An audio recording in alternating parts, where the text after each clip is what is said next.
नमस्कार विद्यार्थियों, बीए भाग प्रथम वर्ष का प्रथम प्रश्न पत्र भौतिक भूगोल है। भौतिक भूगोल एक तथ्यात्मक और एक सैद्धांतिक विषय है जिसमें भूगोल के मूलभूत आधार व सिद्धांतों की व्याख्या की जाती है। मूलतः भूगोल को दो बड़ी शाखाओं में विभाजित किया जाता है। उन दो बड़ी शाखाओं में से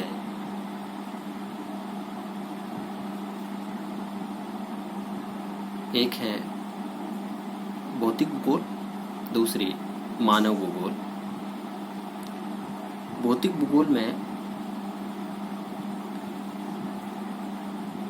मूलतः इसकी परिभाषा क्या है और इसमें किन किन तथ्यों को शामिल किया जाता है, इसका विषय क्षेत्र क्या है, इसकी कौन कौन सी मुख्य शाखाएं हैं, इन तथ्यों का आज हम अध्ययन करेंगे।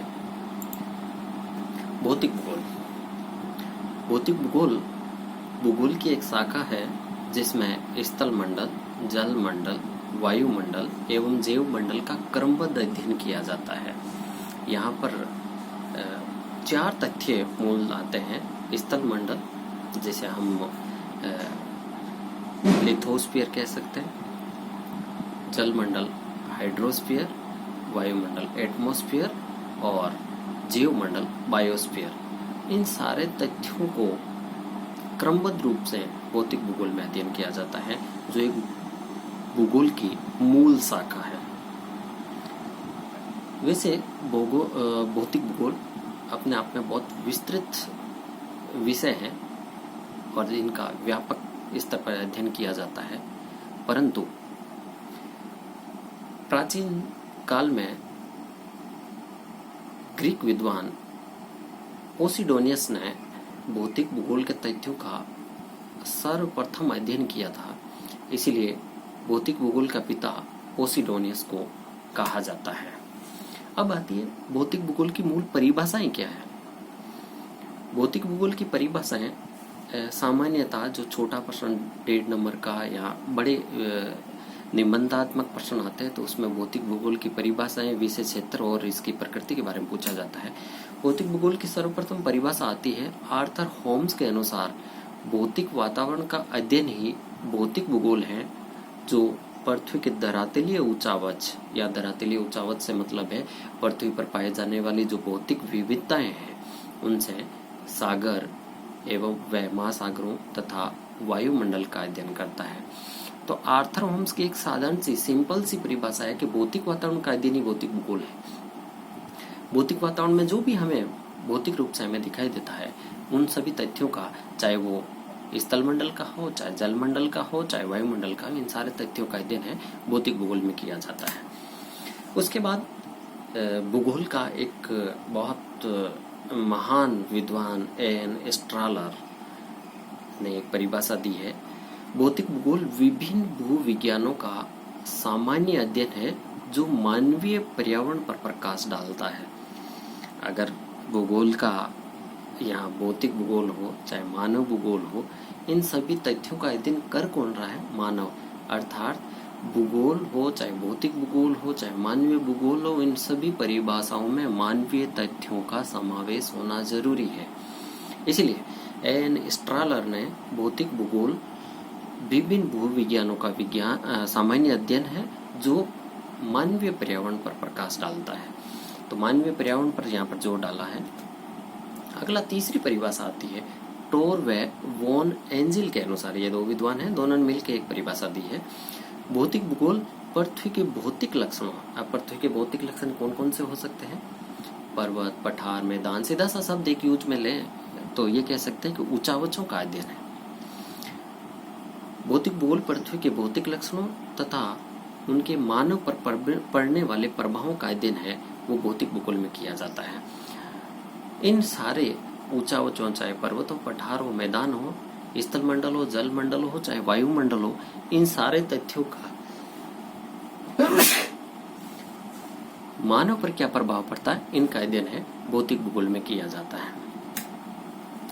अब आता है भौतिक भूगोल का विषय क्षेत्र। हम एक सामान्यतः परिभाषा तो देख ली, परिभाषा में हमने 3 तथ्यों को मुख्यतः शामिल किया, स्थल मंडल, जल मंडल और वायुमंडल को। अब भौतिक भूगोल का जो विषय क्षेत्र है, सामान्य तौर पे हम देखें तो भौतिक भूगोल का विषय क्षेत्र बहुत व्यापक है, पर हम उसको कुछ शब्दों में, पॉइंटों में बांध के और संक्षिप्त रूप में करने का प्रयास करते हैं। सबसे पहला पार्ट आता है स्थल मंडल, या यह कहें कि भौतिक भूगोल की वह शाखा जिसमें स्थल मंडल का अध्ययन किया जाता है उसे भूआकृति विज्ञान कहते हैं। तो भूआकृति विज्ञान या स्थल मंडल का अध्ययन है वो भौतिक भूगोल का एक विशेष क्षेत्र का सबसे बड़ा पार्ट है, जिसमें पृथ्वी की उत्पत्ति से लेकर पृथ्वी के ऊपर जितने भी विविधात्मक स्थल रूप है, जिसे हम ऊंचावच कह सकते हैं, इन सभी तथ्यों का, उनकी उत्पत्ति, उनके कारणों व प्रभावों का अध्ययन, इन सभी तथ्यों का अध्ययन है वो स्थल मंडल में किया जाता है। जैसे सामान्य पृथ्वी की आंतरिक संरचना क्या है, पृथ्वी की चट्टानी संरचना क्या है, भू संचलन से मतलब यह है कि पृथ्वी के ऊपर, पृथ्वी के ऊपरी भाग तथा आंतरिक भाग में कौन कौन से बल कार्य कर रहे हैं, उन सभी तथ्यों का अध्ययन है वो स्थल मंडल में किया जाता है, जो भौतिक भूगोल के एक विशेष क्षेत्र है। अगला आता है जल मंडल, जिसे समुद्र विज्ञान या सागर विज्ञान, ओशियनोग्राफी कह सकते हैं, या जल मंडल को हाइड्रोस्फीयर भी कहा जाता है। ठीक स्थल मंडल का जिस प्रकार से अध्ययन किया जाता है, ठीक उसी प्रकार से जल मंडल का अध्ययन किया जाता है। जैसे सागरीय ऊंचावच, महासागरों के आंतरिक भाग में कौन कौन से ऊंचावच पाए जाते हैं, ठीक जैसे स्थल भाग पर पर्वत, पठार, मैदान पाए जाते हैं, ठीक उसी प्रकार महासागरों के आंतरिक भागों में पर्वत, पठार, मैदान भी पाए जाते हैं और उनका विभिन्न प्रकार से विश्लेषणात्मक अध्ययन किया जाता है। महासागरों का तापमान क्या है, महासागरों के तापमान को प्रभावित करने वाले कारक कौन कौन से हैं, महासागरों की लवणता क्या है, कितनी पाई जाती है, बंद महासागरों की लवणता कितनी है, खुले महासागरों की लवणता कितनी है, और लवणता को प्रभावित करने वाले कारक कौन कौन से हैं, और इस लवणता का क्या प्रभाव पड़ता है महासागरीय जल पर। इसके अलावा महासागरीय धाराएं अपने आप में बहुत महत्वपूर्ण समुद्र विज्ञान का एक चैप्टर है।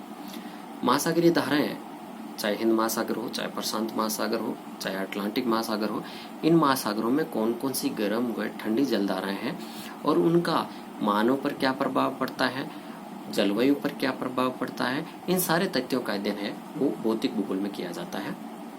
उसके बाद आता है ज्वार भाटा, समुद्र विज्ञान का एक ये भी चैप्टर है अपने आप में। ज्वार भाटा सूर्य और चंद्रमा के कारण, आकर्षण बल के कारण है, वो समुद्र का जल है ऊपर उठ जाता है, तो उसके कारण ज्वार भाटा उत्पन्न होता है। इसका प्रभाव क्या पड़ता है, समुद्र तटीय क्षेत्रों में इसके क्या प्रभाव उत्पन्न होते हैं, इसके उत्पत्ति से संबंधी सिद्धांत कौन कौन से है, ज्वार भाटा कितने प्रकार का होता है और क्यों उत्पन्न होता है और कितने समय बाद आता है, इन सारे तथ्यों का अध्ययन है वो भौतिक भूगोल की शाखा समुद्र विज्ञान में किया जाता है। इसके बाद आता है परवाल भित्ति। परवाल भित्ति महासागरीय एक जीव है परवाल, और ये लंबे समय तक हजारों, लाखों, करोड़ों की संख्या में एक साथ विस्तृत मधुमक्खी के छत्ते की तरह निवास करते हैं, और जैसे जैसे ये खत्म होते जाते हैं, मरते जाते हैं, ये जमा होते जाते हैं और एक भित्ति का निर्माण करते हैं। इस प्रकार की भित्ति ऑस्ट्रेलिया के पूर्वी तट के सारे ग्रेट बैरियर रीफ के नाम से पाई जाती है, जो हम जब ये चैप्टर आएगा तो उसमें विस्तृत अध्ययन करेंगे। सागरीय संसाधनों का अध्ययन, महासागरों के आंतरिक भाग में कौन कौन से खनिज संसाधन पाए जाते हैं, खाद्य संसाधन कौन कौन से पाए जाते हैं, इन सारे तथ्यों का अध्ययन है वो हम इसमें करते हैं। उसके बाद आता है तीसरा पार्ट, वायुमंडल, जिसे हम जलवायु विज्ञान कह सकते हैं, एटमॉस्फेयर। जितनी भी वायुमंडलीय घटनाएं या परिघटनाएं संपादित होती है, घटित होती है, उन सारे तत्वों का अध्ययन वो जलवायु विज्ञान में किया जाता है। जलवायु अपने आप में एक वर्तमान समय में बहुत वैश्विक स्तरीय मुद्दा है, जलवायु परिवर्तन, वो इसी से जुड़ा हुआ है। तो भौतिक भूगोल की इस शाखा में वायुमंडल का संगठन क्या है, वायुमंडल में कौन कौन सी गैसें पाई जाती है, वायुमंडल में विभिन्न प्रकार की जो परतें हैं वो उनकी ऊंचाई कितनी है, किस भाग में तापमान कितना रहता है, वहाँ रहने का कारण क्या है, इन सारे तथ्यों का अध्ययन इसमें किया जाता है। उसके बाद आता है इसी में टॉपिक सूर्यतप। सूर्यतप से मतलब सूर्य से आने वाली किरणें पृथ्वी तक पहुंचती हैं और वो किन किन कारणों से प्रभावित होती है और कहाँ कहाँ पर कितना तापमान उत्पन्न करती है, उन सारे तथ्यों का अध्ययन किया जाता है। वायुदाब, वायुमंडल की विभिन्न परतों तथा वायुमंडलीय विभिन्न गैसों का जब दाब बढ़ता है तो उसको वायुदाब कहते हैं। उसके बाद पृथ्वी पर चलने वाली पवनें, चाहे स्थायी पवनें हो, चाहे मानसूनी पवनें हो, चाहे स्थानीय पवनें हो। आर्द्रता, आर्द्रता का क्या प्रभाव है, आर्द्रता कितने प्रकार की होती है। वायु राशियाँ मुख्यतः 2 प्रकार की होती है। वायु राशि से सीधा सा मतलब ये लिया जाता है कि वायु राशि ताप और आर्द्रता का एक पुंज होती है। सामान्यतः ये कहें कि गर्म और ठंडी वायु राशियाँ, अर्थात गर्म हवा किसी क्षेत्र में जाएगी वहाँ के तापमान को बढ़ा देगी और ठंडी हवा जिस क्षेत्र में जाएगी वहाँ के तापमान को कम कर देगी। तो ये एक वायु राशि इसको कहा जाता है मोटे तौर पे समझने के लिए।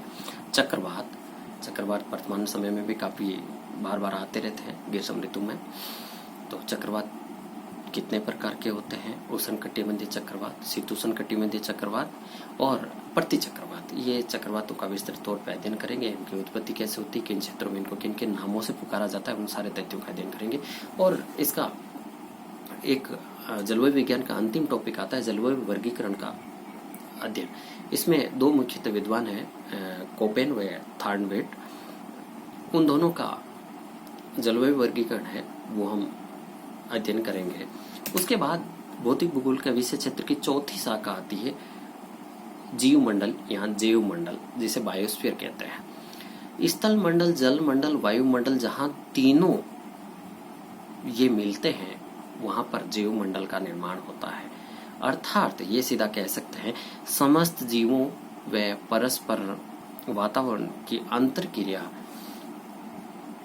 संबंधित तथ्यों का अध्ययन है वो जैव मंडल में किया जाता है। या सीधा सा ये कहें कि पृथ्वी पर जीवों की उत्पत्ति किस तरह से हुई, उनका विकास कैसे हुआ, पादप जगत का विकास कैसे हुआ, विभिन्न प्राणी जगत का विकास कैसे हुआ और इन दोनों की एक दूसरे पर निर्भरता अर्थात इकोसिस्टम एक ये कैसे विकसित हुआ, क्या क्या एक दूसरे के संबंध पाए जाते हैं, जीवोम क्या है अथवा बायोम क्या है, इन सारे तथ्यों का अध्ययन है भौतिक भूगोल का विषय क्षेत्र में अध्ययन किया जाता है। तो सीधा सा हम याद रखने के तौर पे कह सकते हैं कि भौतिक भूगोल के विषय क्षेत्र को 4 भागों में बांटा गया है। उनमें सबसे जो पहला स्थल मंडल, जल मंडल, वायुमंडल और जीव मंडल, इन 4 भागों को हमें मुख्यतः याद रखना है और इन्हीं के आधार पर हम इनको विस्तृत तौर पे इन छोटे छोटे पॉइंटों के आधार पर इनको विस्तृत वर्णन किया जा सकता है। अगला आता है भौतिक भूगोल की शाखाएं। अब भौतिक भूगोल की शाखाएं कौन कौन सी है, मुख्यतः जो हमने विषय क्षेत्र पढ़ा है उसी से मिली जुली शाखाएं हैं, उसी से जुड़ी हुई शाखाएं हैं। इनका विस्तृत तौर पे हम अध्ययन कर सकते हैं, इनके बारे में लिख सकते हैं।